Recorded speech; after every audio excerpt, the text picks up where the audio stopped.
I actually like that one for an outro, but what is good, everybody? Welcome to a brand new edition of El.Boogie and the Bell. And the Bell, of course, kicking it with El.Boogie. El.Boogie, how are we doing it today? Hey, doing fantastic, man. It's been a fun day of football. Actually, a fun weekend of football because we had NFL today, college yesterday. It's been exciting, and I'm ready to get into it. Absolutely, absolutely. I've been working on my like setup, and I'm like really, really happy with my setup right now. I finally got like the face front back to when we first originally started our show. So I'm really excited. This is my first episode of anything since I made that. But we got a lot of things to talk about, so let's get right into it. Starting with, we were just talking about it a little bit before the show. We have a little bit of a consumer problem. Boogie, tell me what you think. Tell me what problem you having with this early slate on the NFL. Man, I was just telling A Bill this before we started. I'm so happy that NFL bye weeks start next week in week 5 because without the bye weeks, there's just too much going on.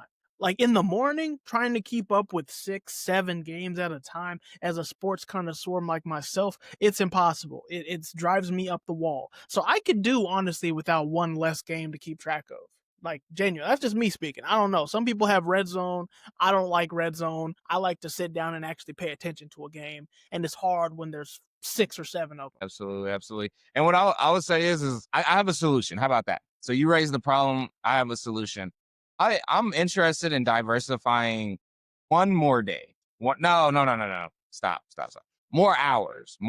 I definitely like the idea of the 9 a.m. games, specifically with the overseas or anything like that.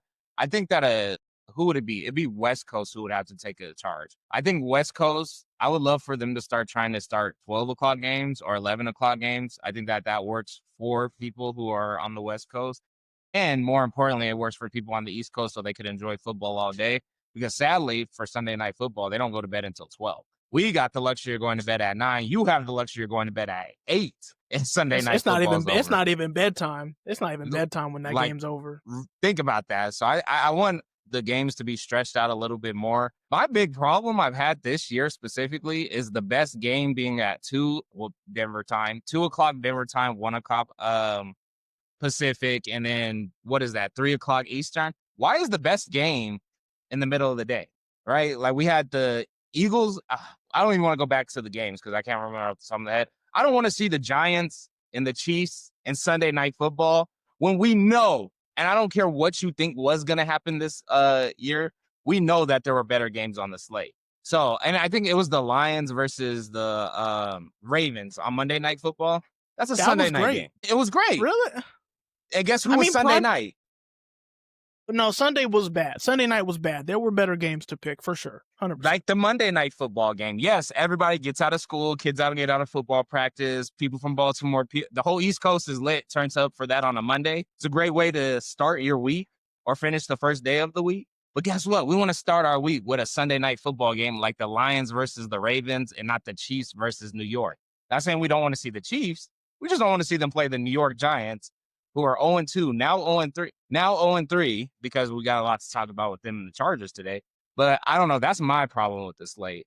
The 11 o'clock games, we could get an earlier game, and I want some better Sunday night football games. I don't even want to deviate too far from it, but looking at the Sunday night football slate, like there's some fun ones. There are some fun ones. We get Chiefs Lions in a couple weeks, but then after that we get 49ers and Falcons. Like what's the storyline there? The week after, we get Aaron Rodgers versus Green Bay. Okay, I'm here for it. I'm seated. But then after that, we get Seattle and Washington. Like, it just seems kind of random. Like, I wish they would have put thought into every single selection. Even Broncos versus Washington week 13. I mean, of course, I love to see the Broncos in prime time, but, like, does the rest of the country? I don't think so. Now the Broncos, week 13, hold on. Let me push back. Week 13, the Broncos, let's say we're above 500. Let's say the Commanders could hold together and string some wins. Aiden Daniels comes back. He's projected to be back in what? It was 3 months or 1 month? No, maybe not that long. I think he was tentative for this week. Cool. So maybe next week. I'm cool with that. But to start the season, to see the New York Giants, knowing that Russell Wilson was their answering quarterback, Jameis Winston was the third string quarterback, and they drafted a rookie quarterback. At what point was it like, this is the best showcase we can make for the product that is the NFL? I didn't like it. I forgot what was week ones, there's just a lot of good games. That's all I'm saying. There's a lot of good games.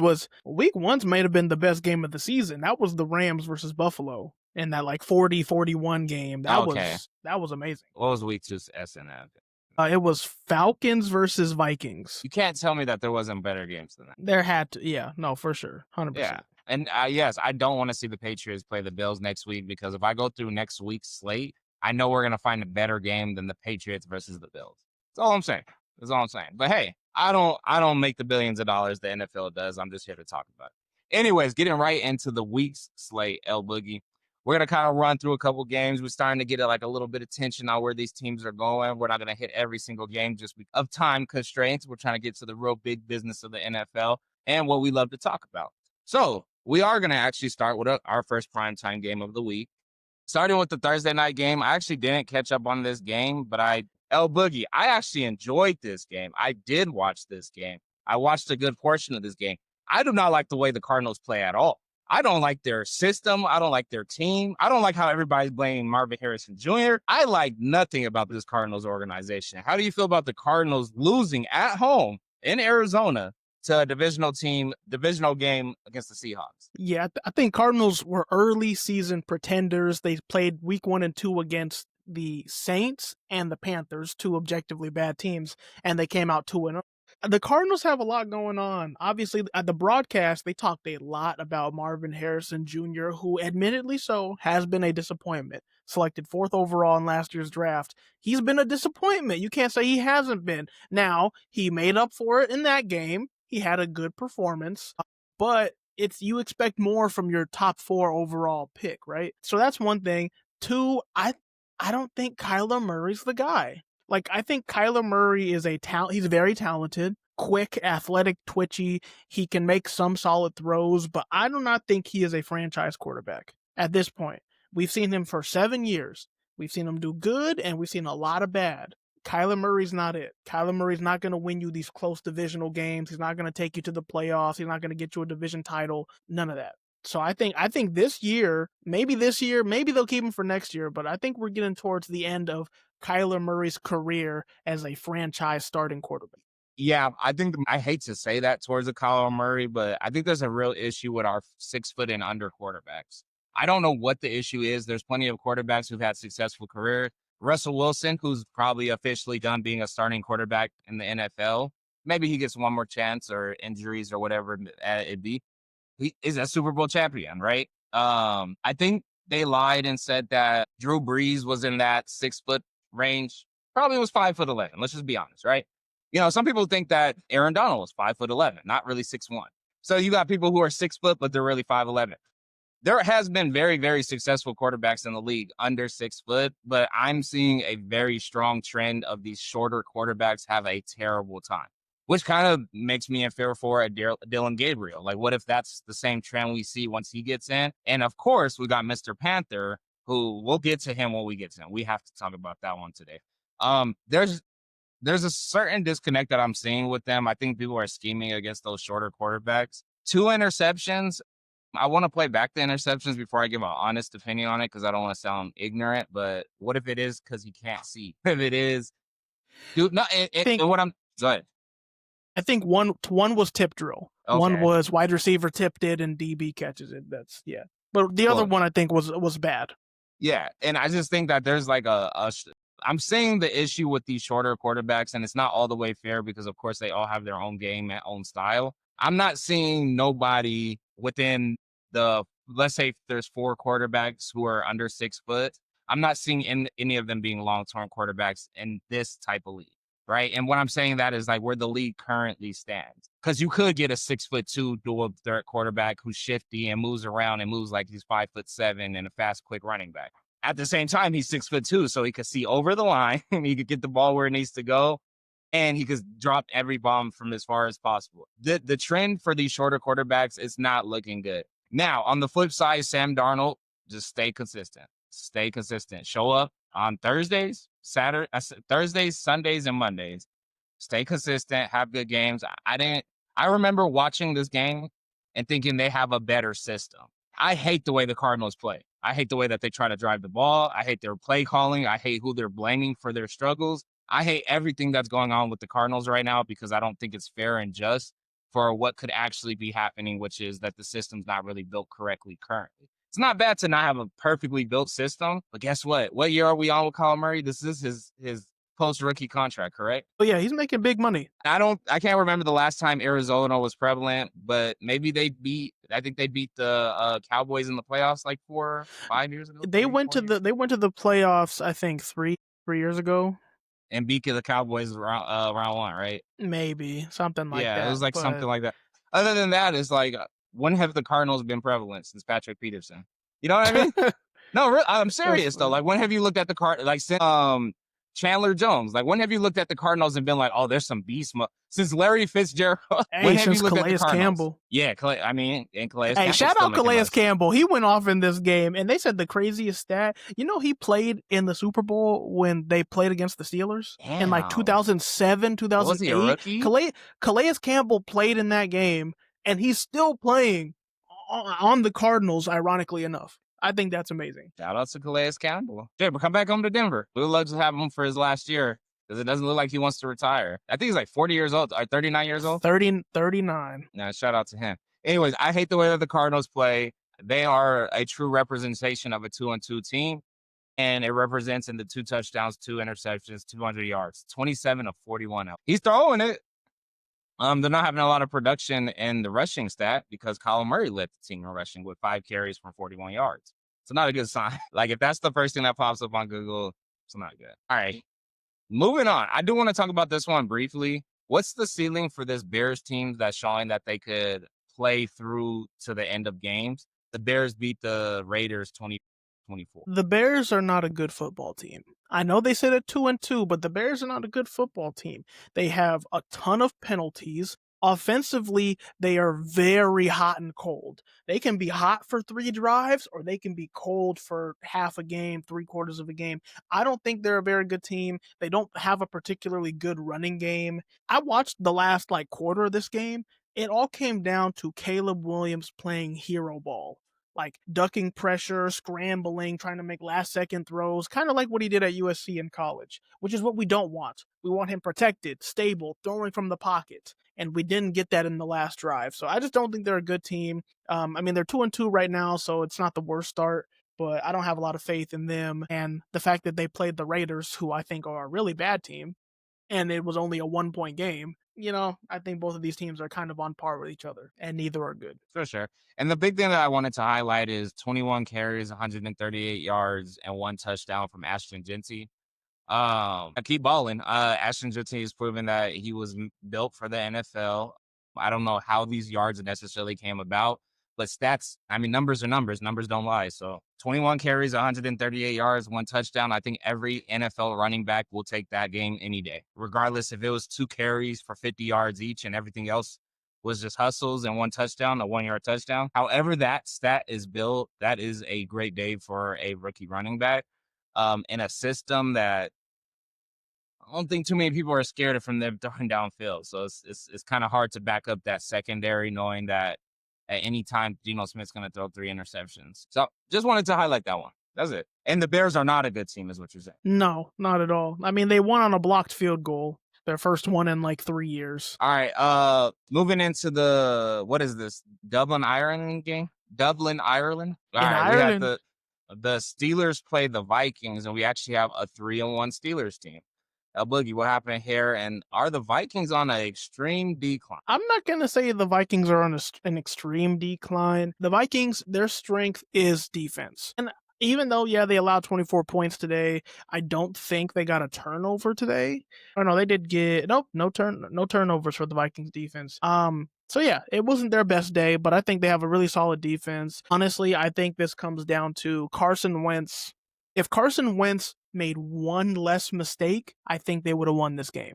Just one. Like, Carson Wentz can have an interception, he can have a fumble, but when you start stacking on multiple, it gets hard to overcome because they're very much offensive scheme, offensive system, and you throw that off by having too many turnovers. So I think he kind of threw it away. Steelers, Aaron Rodgers and DK obviously have a great connection. Shout out Kenneth Gainswell, their backup running back, who went crazy today. Good for him. TJ Watt had a solid game today. I think it was just a good team win for the Steelers. Vikings, I'm not panicking on the Vikings. I think Carson Wentz just needs to be cleaner while he has this opportunity to start. And while he's taking this opportunity to start, one thing I'll say about Carson Wentz is 30 of 46, 350 yards, 2 touchdowns, 2 interceptions. Justin Jefferson, 10 receptions, 126 yards. Jordan Addison, 4 receptions, 114 yards. Xavier Scott, 6 receptions, 43 yards. TJ Hawkinson, if you have him on your fantasy, that's going to be at 4 receptions, 39 yards.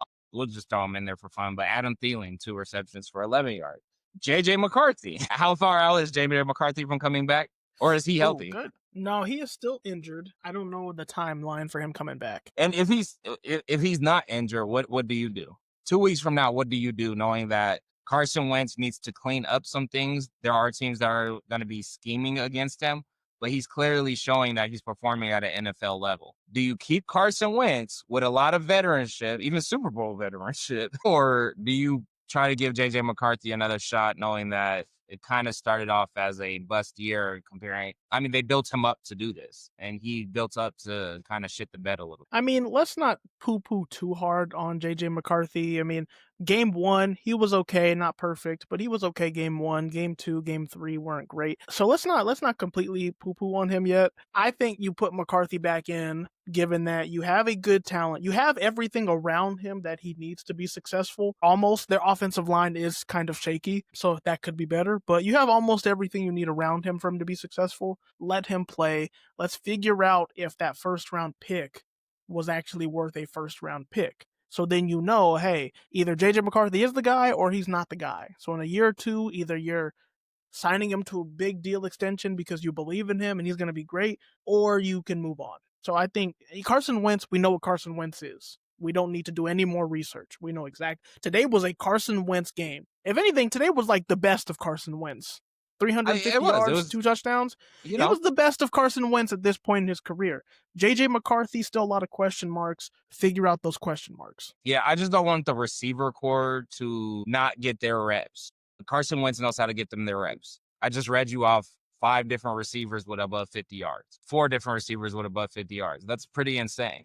2 receivers have it above 100. That's huge. That's huge. If JJ McCarthy can't get plugged back in the system and do things like that, I think it's clear who your better quarterback is. But you have a bigger question saying, well, who's our quarterback of the future? And then what's the ceiling for this season?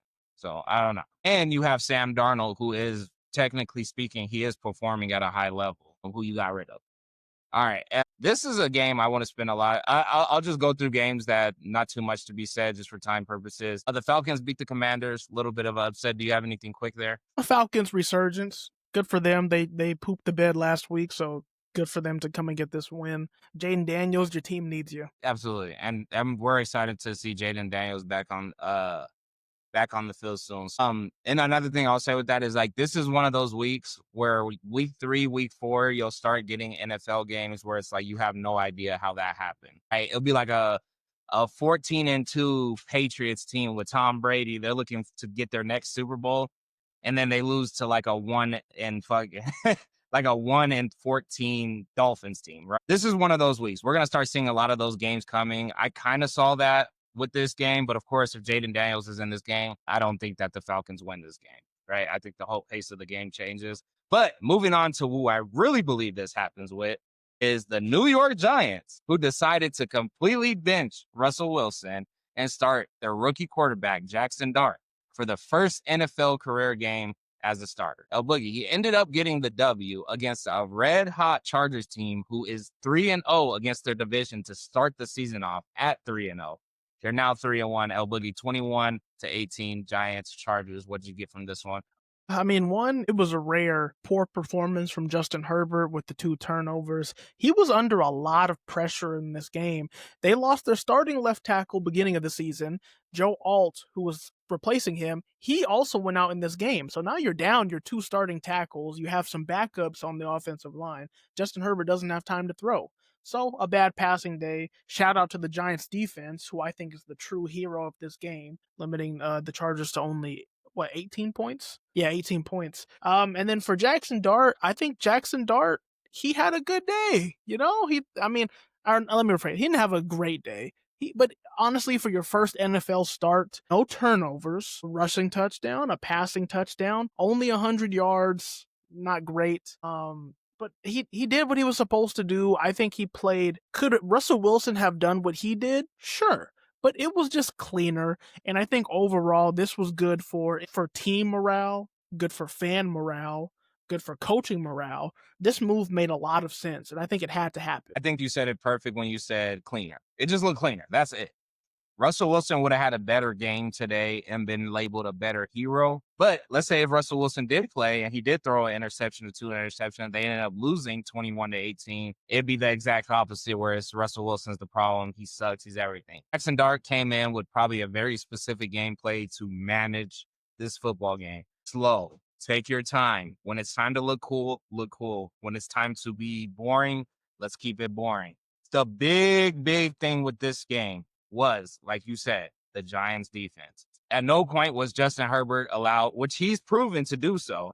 He was never allowed to play superhero football. He never. Even the last couple drives where you're like, oh, they're about to tie this.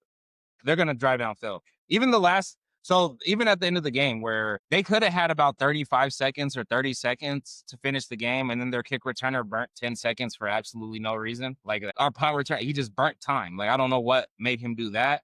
Justin Herbert got the ball down the field twice. If they would have got that first catch, they could have nailed it and then had something big going with still maybe 1 second for a field goal. They were relentless. The Giants were relentless from start to finish on how well they were going to play against Justin Herbert. The interceptions, the game control, the 3 and outs. I'm not sure about 3 and outs, but they were punting the ball today. There were times where you look up, it's 3rd down, then it's 4th down, and they're punting the ball. And out of a Justin Herbert offense, at least up to this point, it just looked a little more solid today. I just think everything was put in perfect place for Jackson Dart. And I'm not going to give Jackson Dart this team. Cameron Scatterboot. This is his team, which is where which is where Malik Neighbors, I hope you're okay. I hope he recovers fast. If it's ACL, I hope technology's at the point where he could come back the same athlete. He seems like somebody who has the work ethic to be the exact same athlete if given the opportunity. Good thing technology is where it is. This team is Cameron Scatterboot's team. Jersey sales, kids. I want my son to be like that kid. I want my son to be crazy like that guy. I want my son to be a dog like him. Jackson Dart, you got to have a more blow-up game. Every single one of his yards is hustle. Every single one of his plays is grit. Every single one of his moves is a football move. It's not an athlete move. It's not a guy who's making millions of dollars. It's a football player. He's a football player's football player. He took that away from Russell Wilson. Unfortunately, Malik Neighbors is now injured. Jackson Dart has more to prove. Cameron Scatterboot, this is his team, right? I'm taking this team away from the defensive end who deserves $100 million of the salary cap on this football team because I think Cameron Scatterboot is playing at such a high level. And I don't think he's the best athlete. I don't think he's that good of a running back, but I do think he's the best football player on the field when it comes to the game of football. So as far as today, a lot of his hustling, a lot of his football actions, I think put them in an even better place for Jackson Dart to have a smooth transition. Also with a dominating defense, he was a lot of their hype. So shout out to the Giants for their first win. They're still 1-2. 1-3. Excuse me. 1-3. 1-3. I wanted to really highlight this game because I don't think Russell Wilson was the problem. I am excited for Jackson Dart to be the starter. I'm very sad for Malik Neighbors. The Giants were never going to be good this year. Can we all agree? Nobody had expectations for him. Okay. Especially when Russ was starting. And I'm like, the Chargers are going to shake it off. They didn't head back west. They probably got another game in the East, and then they'll head back west. They'll be good. All right, El.boogie. Real quick, I don't got nothing to say about this. Cameron Work, keep your head up. I need to see a good game. I don't know who you guys play next. I hope you guys play a sorry team. I really want to know when they play the Panthers. They got the Cardinals next. I like him against them. I really like him against them Raiders. Damn. Don't play the Panthers. Yeah, they kind of have a tough slate. They have a tough slate. It'll be turbulent. Yeah, it'll be turbulent for them, for sure. Okay, I need more. Cam, I need more. I have full faith in your career. We want you to win. I need more. El.boogie, that 26-0 does not impress me. You got anything else on this game? Nah, Titans are going to be bad. I think come trade deadline time, they are going to be sellers big time. For sure. Houston, that's not impressive. Houston does not. Once again, Houston, that's not impressive. All right, El.boogie. Game I did kind of want to talk about. This was a really fun game. So this morning I got to watch 2 games, and one of them was the Chargers Giants. The other ones was the Eagles Buccaneers. El.boogie, the most boring offense in the world, apparently. The Eagles came out really, really hot playing dominating football, right? They got quick on a 14-0 start. I think it ended up being 3-14 for a while in this game. And as the game progressed, I think we got all the way up to like 24-23 to 10.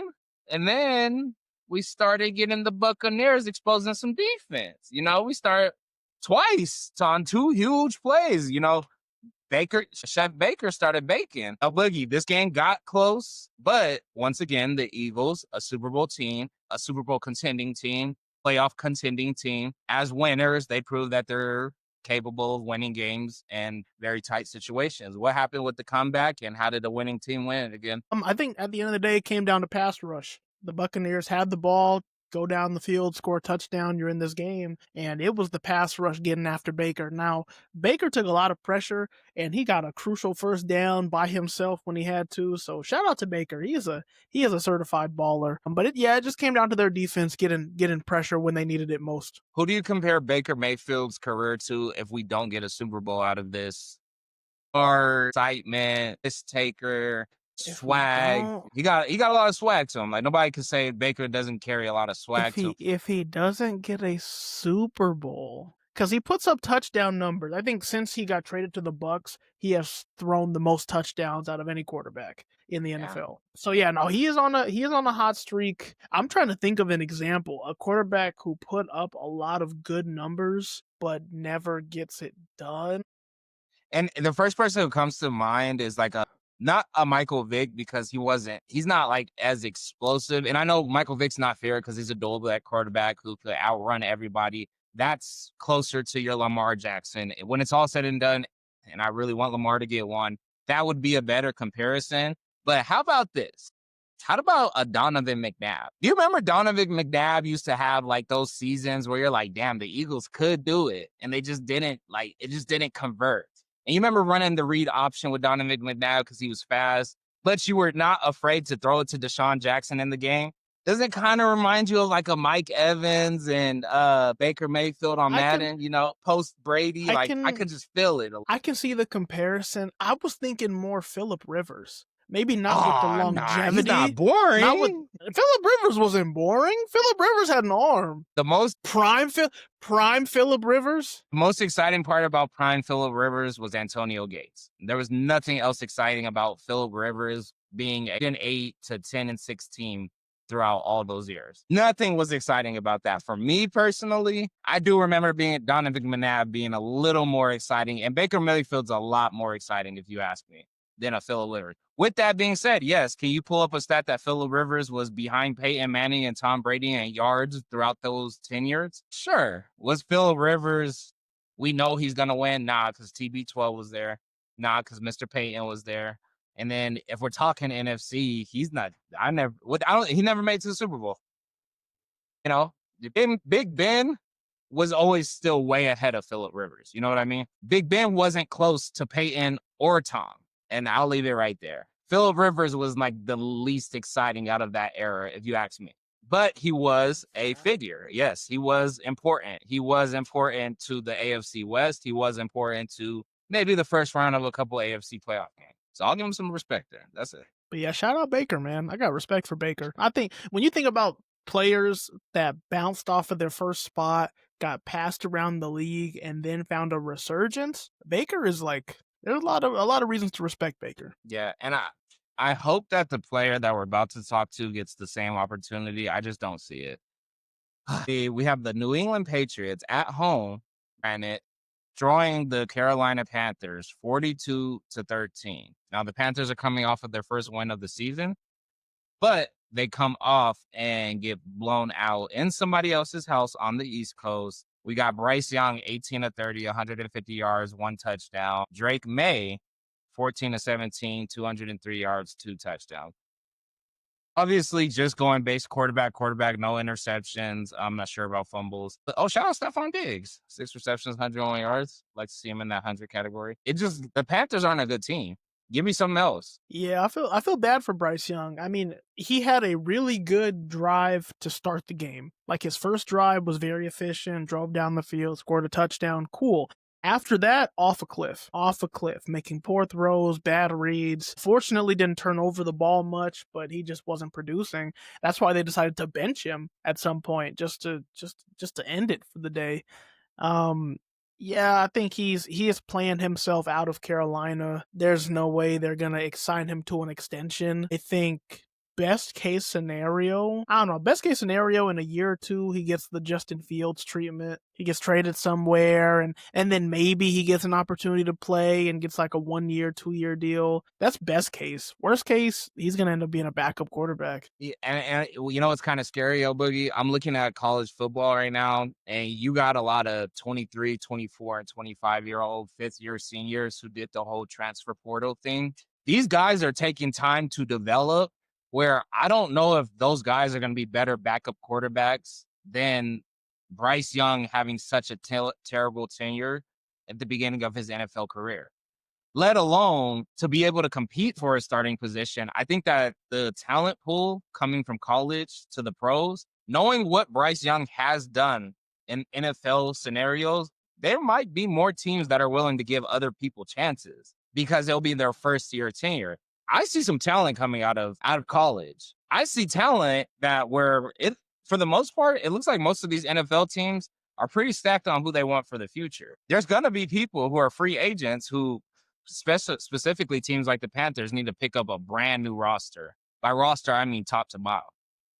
I don't know where Bryce Young fits in. Like he can't be Kyler Murray's backup. That might not be what they're. No, I'm serious. That would be the shortest quarterback room in history. Probably. Well, how about this? Let's say he surpasses a Shador. He's the backup quarterback for a Dylan Gabriel. I'd much rather see a Dylan Gabriel play once Joe Flacco goes out of there because it'll be Dylan Gabriel's first tenure. It'll be Shador Sanders' first tenure, right? And I'm going shorter on the quarterback side because there's only so many opportunities available. Or even less, because you know what, Bryce Young's in such a terrible position because he can't go play for the Saints. Why can't he go play for the Saints, El.boogie? Why would they want him? That's one point. The other point is what would change from what they're experiencing right now with Spencer Rattler. That's a problem. If there's talent or potential, it's cool because it's like, oh, we could do something with this. You know who got that treatment? Your boy from the Colts. He got dropped off from New York. He was given a second chance just because of the way that things ended, but he had to earn it. He had a perfect situation where this guy who has potential, and then they're like, wait a minute, this guy's playing like an NFL quarterback. I know he did not so well with the Giants, but he's practicing like NFL. This guy looks good. Look what he did for the first 4 weeks. He had a good day today, I believe. We'll get to it. It was off? We'll talk about it. We'll talk about it. Okay. But first 3 weeks, he's playing at a high level. Bryce Young has not played at a consistent high level in 3 years. It's bad. Yeah. I think the thing that does help him is the fact that he was a first overall pick. That in and of itself means that he is going to be in this league as a backup quarterback for a long time. Like, people don't like to give up on first round quarterbacks. I mean, we're seeing Sam Darnold's career resurge. So you never know what's going to happen down the line. But yeah, the best we ever saw Bryce Young was when he was at Alabama and he was playing on a stacked national title contending team. I don't think he's going to end up in a situation like that in the NFL, so we may never see peak Bryce Young again. Which makes you think, like, shout out to shout out to Bo Nix, shout out to I hate when shout out to Jaden Daniels and Bo Nix, because technically speaking, they were supposed to be asked. Technically speaking, they were supposed to come into these horrible, horrible situations. They came through and were like, okay, they could play in this league. Cool. Which I'm not extremely hot on Bo Nix in his sophomore year. Unfortunately, Jaden Daniels is hurt. But they did the most they could with their rosters, and it just turned out that their rosters were a little bit better. I don't know. I just think it sucks. I'm I'm done with Bryce Young and the Panthers. I think it should stop. It's not productive. Speaking of something that's productive, we don't have to stick on this one. We got the Bills taking an easy win against, not an easy one. It was actually an extremely close game up until the end, but the Bills know how to win football games. The Bills beat the Saints 31-19. You got anything there? I think I didn't watch this game. I don't have anything really on it. I just think it's hilarious that Chris Olave threw an interception. I haven't even seen the play, but a wide receiver throwing an interception is kind of funny. Fair enough. Yeah. It looked like Josh Allen had a slow day, but not a bad day. Just slow. 2 tugs, 1 interception. They know how to win a game. All right, moving on to. I heard this game was way closer than it should have been. We had the Jags. Did you get anything with the Jags and the 49ers? Oh man, the Jaguars defense was amazing. Really? Their defense, oh my god, they had 4 takeaways today. Yeah, four takeaways for the Jags defense, really giving Brock Purdy fits. Yeah, it was not a great day for the Niners. I mean, they were close, right? They were really close. They had a chance to win the game at the end and just came up short. But the Jaguars, the hero is their defense. Offensively, I think what's setting the Jaguars back from actually being a really good contending team is Trevor Lawrence. Like, honestly, I think they have developed a run game. They have, I think Brian Thomas Jr., he didn't have a great game today, but he was getting back in rhythm. I think they have weapons. Their defense looked amazing today, but Trevor Lawrence, like, he's a decent game manager, but he's not a difference maker. And he honestly makes a couple stupid decisions, a couple bad throws in the game, and it just leaves you, they're scratching your head almost. So I think they're not going to be an amazing team because of Trevor Lawrence, which you're paying him a lot of money, so you kind of have to keep him, but it is what it is. But yeah, great defensive game. It looks like for a coast-to-coast game, they just played a really, really, really great game away. With that being said, just before we get into that take, 19 carries, 124 yards, 1 touchdown. Shout out to Travis Etienne Jr. Looks like you had an amazing day. My question for you,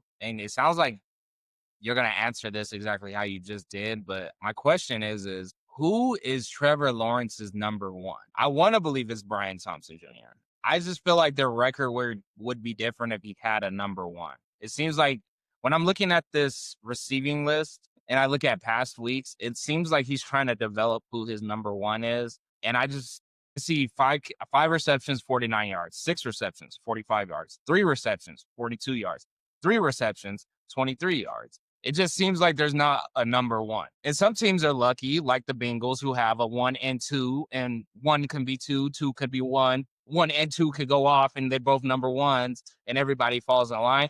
I haven't seen a stat sheet where it doesn't look kind of like this. Maybe I'm wrong. Maybe I don't know what I'm saying based off of their past 3 weeks. I just don't know who Trevor Lawrence's number 1 is, but maybe Trevor Lawrence is the problem. I want you to answer. I mean, I think this is Brian Thomas Jr.'s opportunity to be a number 1 coming off a really good rookie campaign. So it's his opportunity. The first 3 games were not good for him. I think he's going to come up to speed and get more in rhythm as the season progresses. But I want to put 80% of the blame on Trevor Lawrence. His decision making is not the best. His throws, my God. Travis Hunter made the most amazing catch, and it's because Trevor Lawrence made a bad throw. Like, he didn't have to throw it the way he did. He didn't have to throw it as high as he did, but he did. I just don't think he's making those impact throws, putting the ball where it needs to be.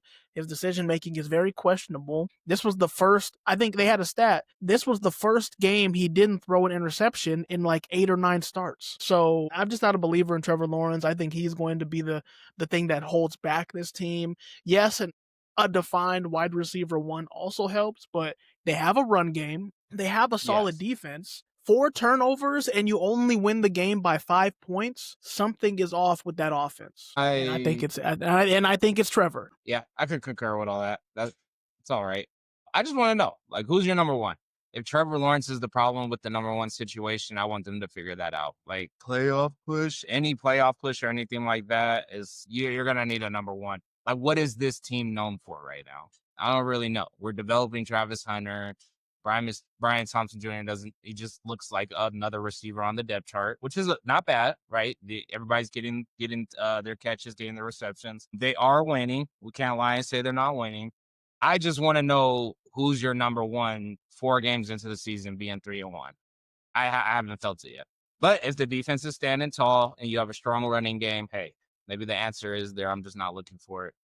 All right, El.Boogie. I really do want to talk. Oh, yeah, we just skipped over the Lions and the Browns. Browns are the Browns. Did Joe Flacco get benched today? No, he didn't, but I think they're going to put in Dylan Gabriel soon. Everyone wants Shador. Dylan Gabriel is number 2 on the depth chart. So I think, unfortunately, we have to see Dylan Gabriel before we see Shador.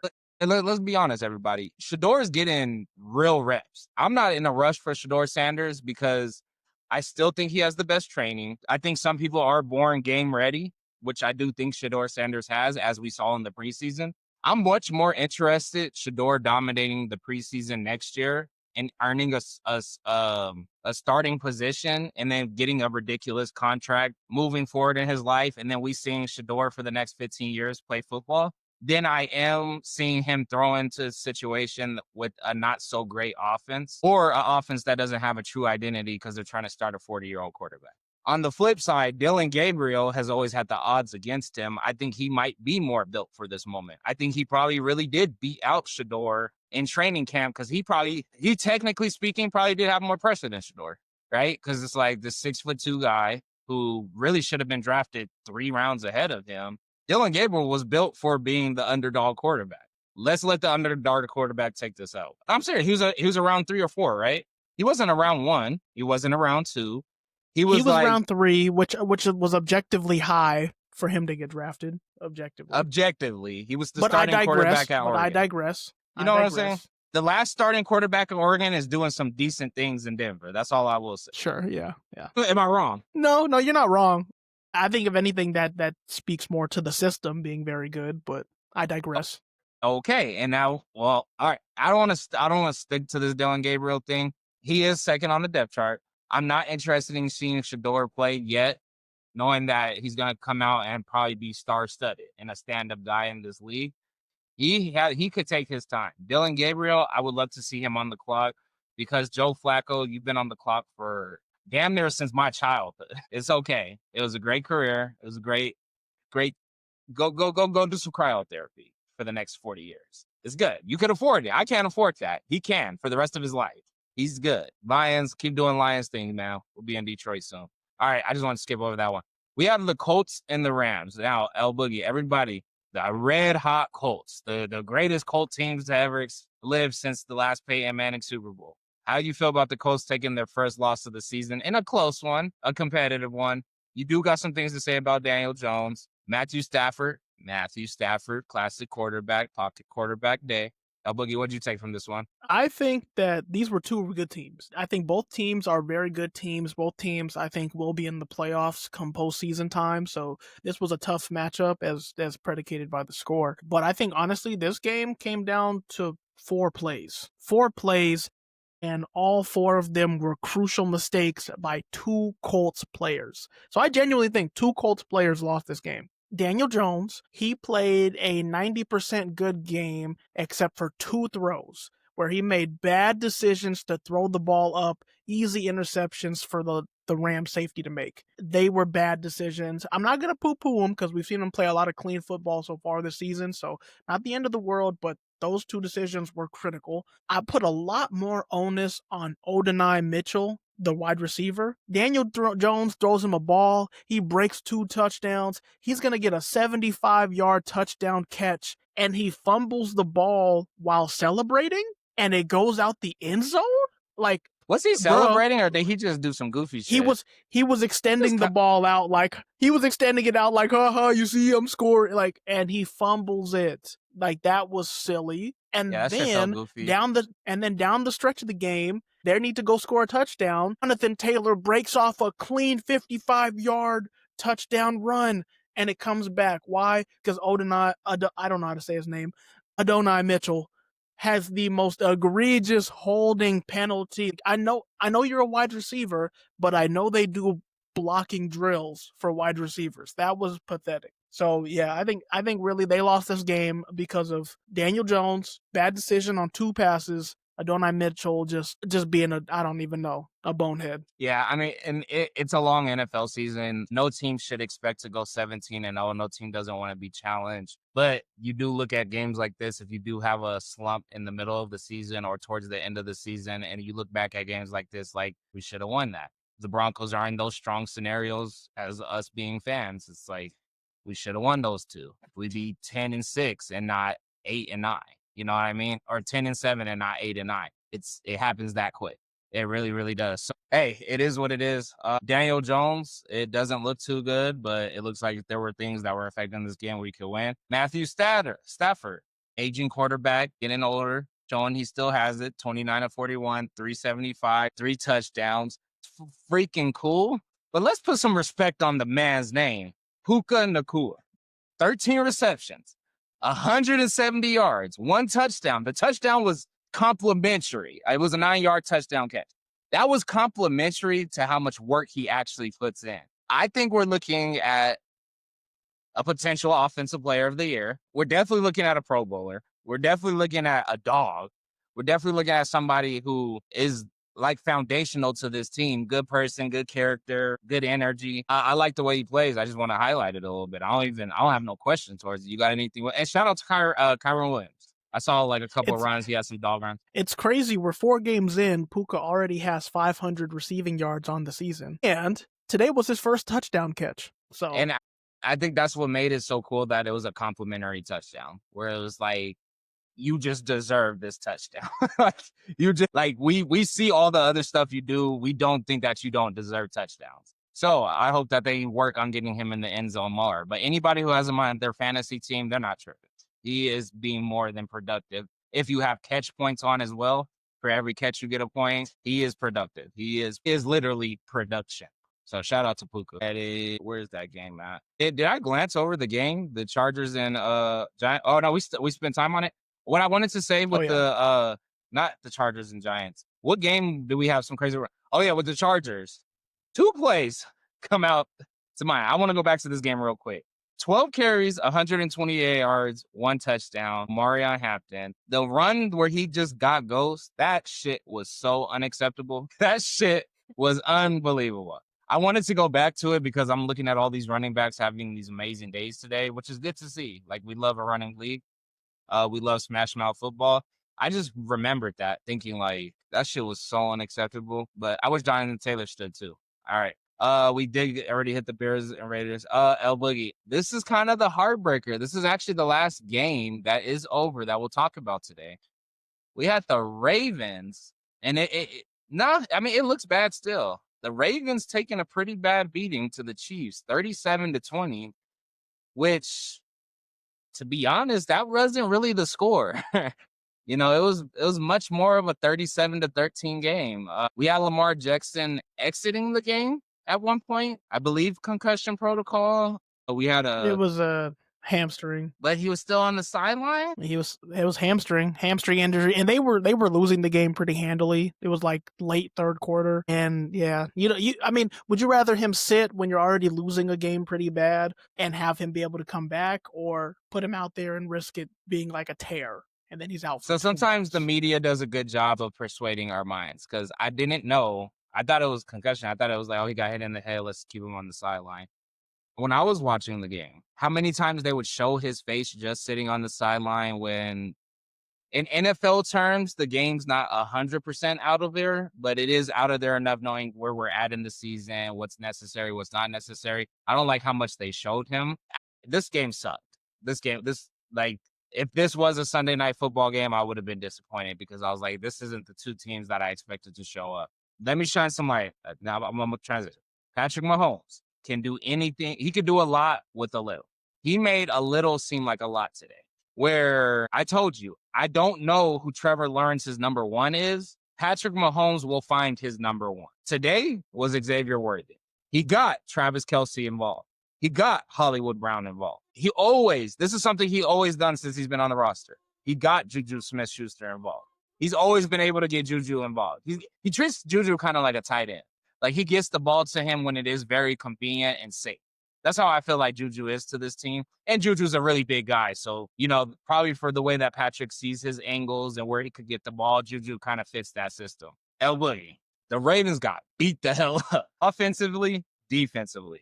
Lamar Jackson, 50 touchdowns, 5 interceptions. Today, 1 touchdown, 1 interception, 1 fumble. So his statistically just had a horrible. Cooper Rush comes in, finishes this game.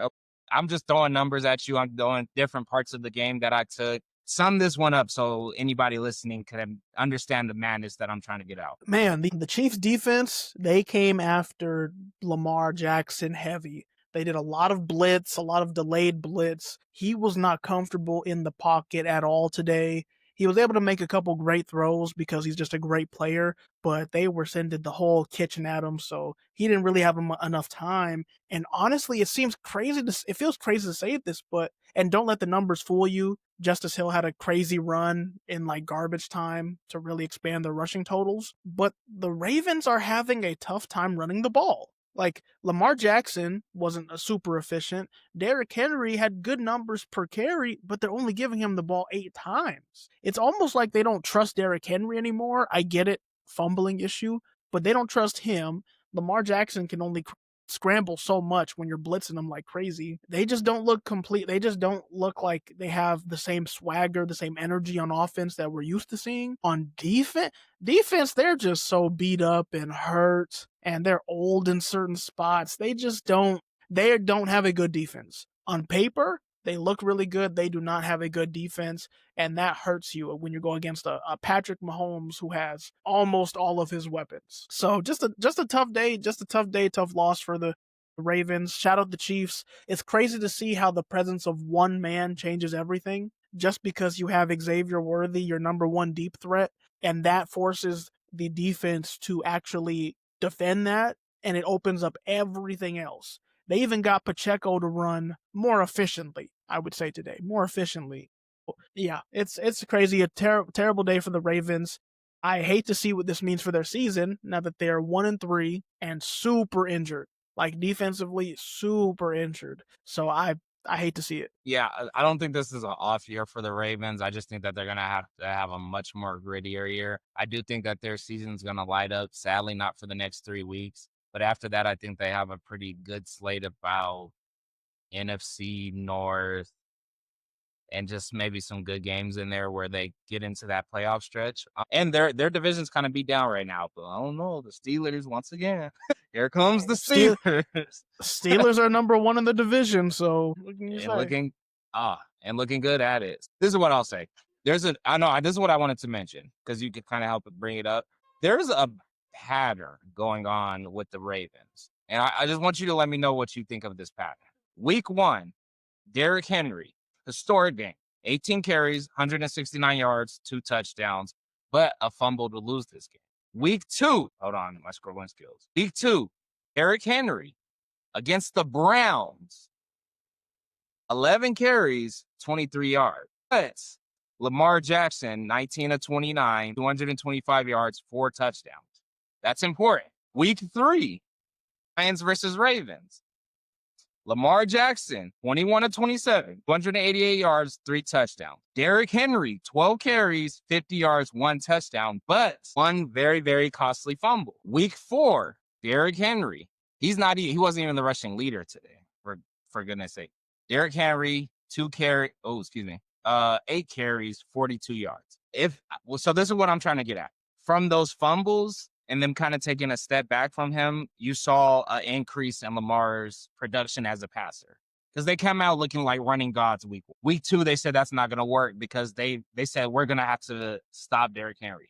Week 3, you have 2 teams who are ready to shoot. And Lamar and Derrick Henry showed up, but there was still that same problem. I see a team that lost complete confidence today in the run game, but Lamar Jackson couldn't get going at his passing, and he was making his own mistakes. Does the trend continue that Derrick Henry falls back, or are they going to allow Derrick Henry to be a star-studded runner? And more importantly, is a defense going to allow him to be that? Because he still has to run the ball. It's not about whether or not they trust him.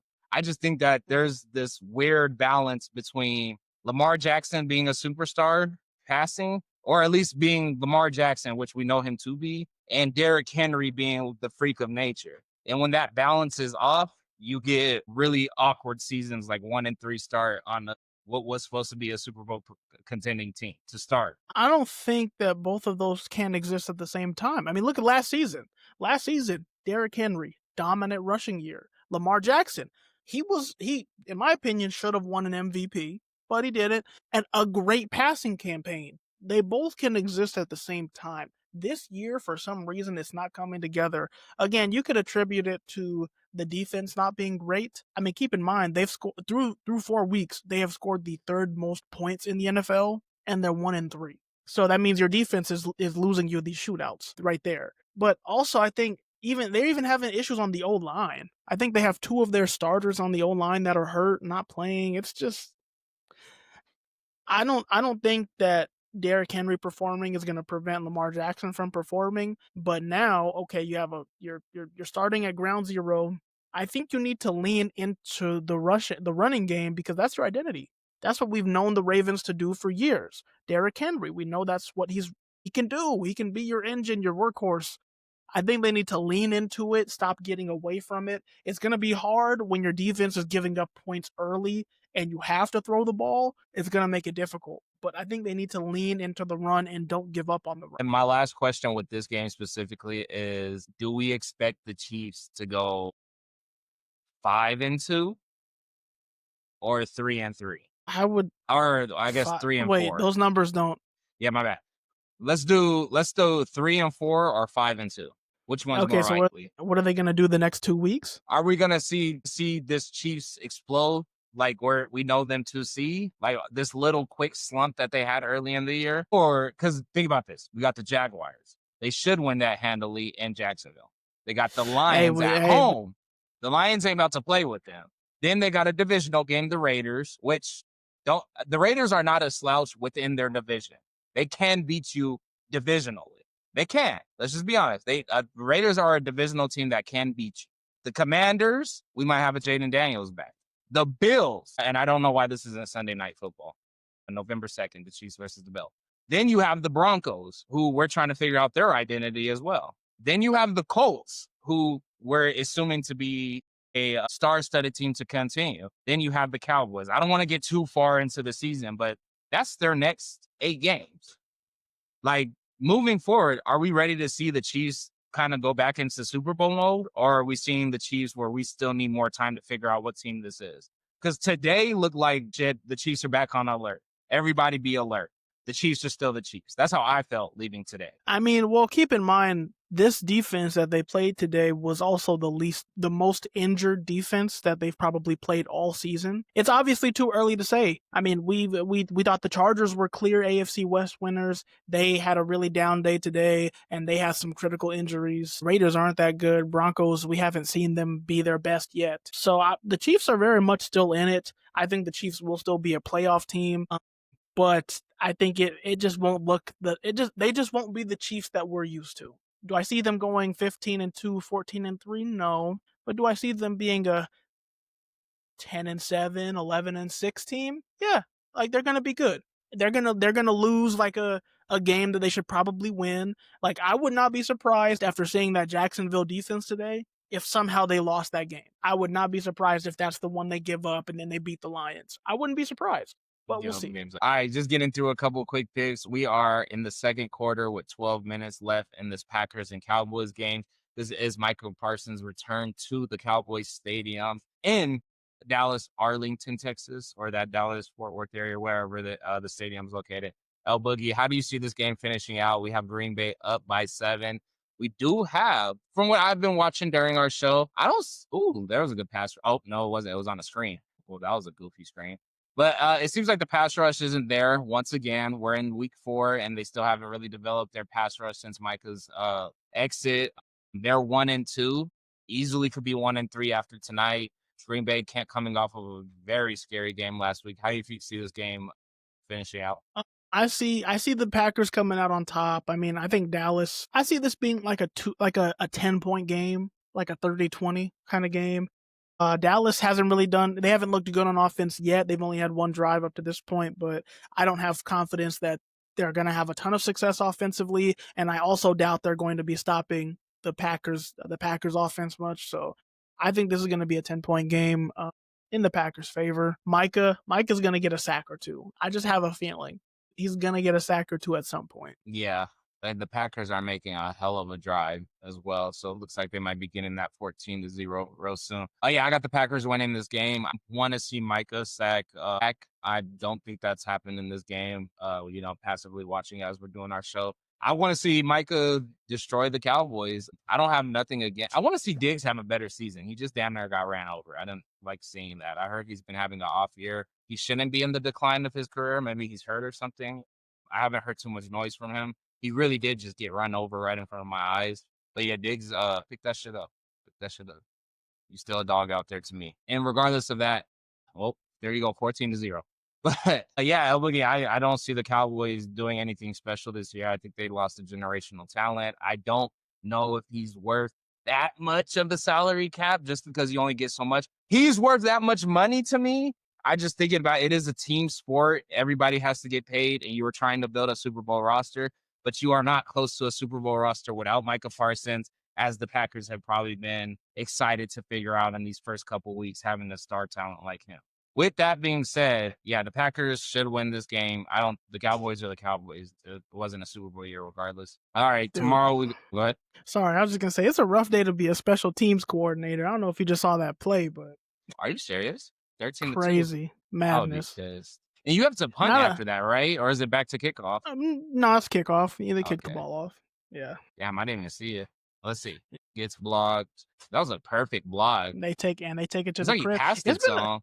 Like this year, we have seen more blocked kicks than I can remember in a season. It's been insane. Man, the Broncos lost the game to that bullshit ass rule I've never heard of. It's when two players go through one gap, right? No, it's like or when you push the center. It's like if you push the center down. It's something like stupid. Advantage. Like I don't know.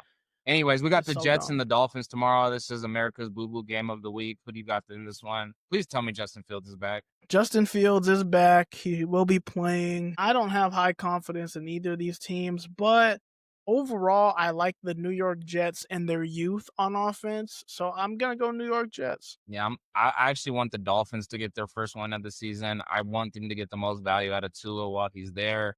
I want Tyreek Hill to score a touchdown. I just want Tyreek Hill to score a touchdown. Shit. I want Tyreek Hill to keep his value up. So whatever contract he gets next or whoever he goes to next, he gets his money, because it's not that he's not worth it. It's just because he's in such a weird situation. They're not playing at a high level. I hope the Dolphins get their first win. I wouldn't mind Justin Fields getting his first one either. I want both teams to do good enough to be in the NFL, but they're not two good NFL teams. So do with that with what you will. And then the last game of the week, El.boogie, we got the Bengals versus the Broncos. What do you predict happening in this one? And we are Joe Burrow-less from last year's showdown. Last year, they had an amazing game towards the end of the season to finish it out. This year, we're looking at a 2-1 Bengals team who is without Joe Burrow, but still have star-studded talent. And we got a Denver Broncos team that's, I guess, trying to find their identity and finish games. Yeah, if Joe Burrow was playing, my opinion would be different. Since it is Jake Browning as starting quarterback for the Bengals, I want to say this is the game our offense puts it together. Like, actually, we kind of found it against the Colts, but I think this is going to be the game the offense puts it together. The defense will be the defense. They will give the Bengals trouble. They will give Jake Browning trouble, which we did see last week when he got beat up by the Vikings. But I don't see it being that much of a throttling. I think it's still going to be a relatively tight ball game, like a one-score, like one-touchdown game, but I do have the Broncos winning at home. Copy, yeah. I think the Broncos take it tomorrow. And get to a 2-2 start. They should be 4-0, but realistically, I think they should be a 3-1 team after tomorrow. Hopefully, they could lock in where they honestly belong in the league. 2-2 would be a better start or a better moving forward. El.boogie, real briefly, give it about 10 minutes. What are we thinking with college football week 5? We could throw out a couple of highlights. We have Florida State losing to Virginia in an amazing, crazy, wild game. That one was an overtime victory for Virginia. The crowd rushed the field and almost killed one of the Florida State players. I'm gonna list off a couple, and you just tell me the highlights from any of the ones you got. We did have Arizona State winning. I saw a little bit of highlights from that one. They held on against TCU. We had, I'm gonna save that one. We had LSU losing to Ole Miss. That was a extremely huge game. We actually watched the tail end of that one. Ole Miss was like they turned up that night. That's all I gotta say. Auburn almost beat Texas A&M. Once again, they don't love their quarterback. The last drive of the game, they let this man get hit, sacked. He don't have no time or pressure. They need a brand new offensive line, or Auburn would be one of the best teams in this goddamn country. Shout out to Georgia Tech with Wake Forest. They scared me. I told you, Georgia Tech's a team that could beat anybody, but they so happen to be able to lose to anybody as well. I think Georgia Tech can beat Ohio State on a good day, on the right day. It has to be a perfect day. I honestly believe that. That's a crazy statement. That is a crazy listen, statement. check me out. I think Georgia Tech could be any football team on the right day, right time, in the right scenario. And I think they're going to surprise us. Georgia Tech versus Georgia to end the season. With that being said, Georgia Tech could lose to CU. Georgia Tech could lose to Wake Forest. Georgia Tech could lose to the most, I don't know. I like their program, but they end up being a 9-3 team, so it doesn't matter who you could be in a dream scenario. They did pull through. They won. It was a pretty cool game. I did get the tail end of that. That was the first game I watched on Saturday.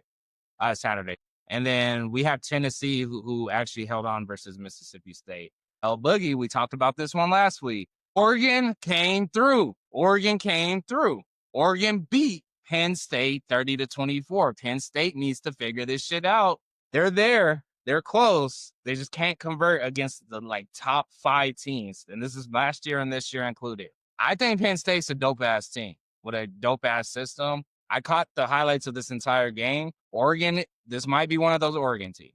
It might be. But once again, Oregon's another one of those teams where they could beat anybody, but they might take a stupid loss that ruins it forever. The playoff system kind of helps it because they'll get a win in, but they don't have no stupid. I don't think they're going to have a game this tough for the rest of the season. And then last but not least, El.Boogie. Last year, it was a classic. This year, it was pretty close to a classic. Alabama beat Georgia 24-21. Alabama came out really, really freaking hot. Extremely hot. Georgia wasn't playing in the second quarter. They kept it close for the rest of the game. Alabama didn't score in the second half. It was one of those games. I mean, watching the second half, I honestly thought Georgia was going to win. They had every opportunity you could have possibly wanted to win the game, and they didn't.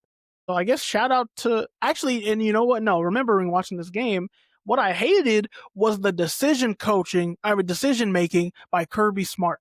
I get it. It's a tight ball game. I get it. You want to go for the win. They were at the 20 and it was 4th and 4 and you go for it. Just kick the field goal. It's a 1-possession game, buddy. There were, I think, 2 opportunities where he went for it on 4th down where I personally would not have. And I thought it was silly to do so. I think that's what maybe ended up deciding this game, but yeah, shout out to Alabama. Big win for them as they're rebounding from that early Florida State loss. So they look good, or they look like they're improving at least as the season progresses. Yeah. Did you have anything on any of those other ones? That Florida State versus Virginia one was I did see the crazy. End live and over. It was crazy when they stormed the field. I was like, hold up, where are the players? Where everybody disappeared. It looked fake. It looked like AI. It looked like just a swarm of little bots just mixing and swarming together. They damn near were merging together because of how many people. I thought they killed somebody.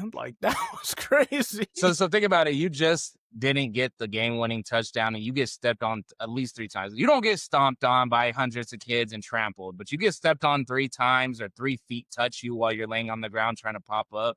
You can start swinging. I'm not mad at a kid who starts swinging because nobody's supposed to be on the field. I haven't heard that report. I know that they're going to get fined since it happened. I think you get fined for storming the field now. But yeah, that looked a little too dangerous. I'm like, if somebody steps on my helmet, my shoe, my calf, my knee, my shin, my stomach while I'm laying down after not catching a game-winning touchdown, I'm swinging. I'm standing up and I'm swinging at a white kid.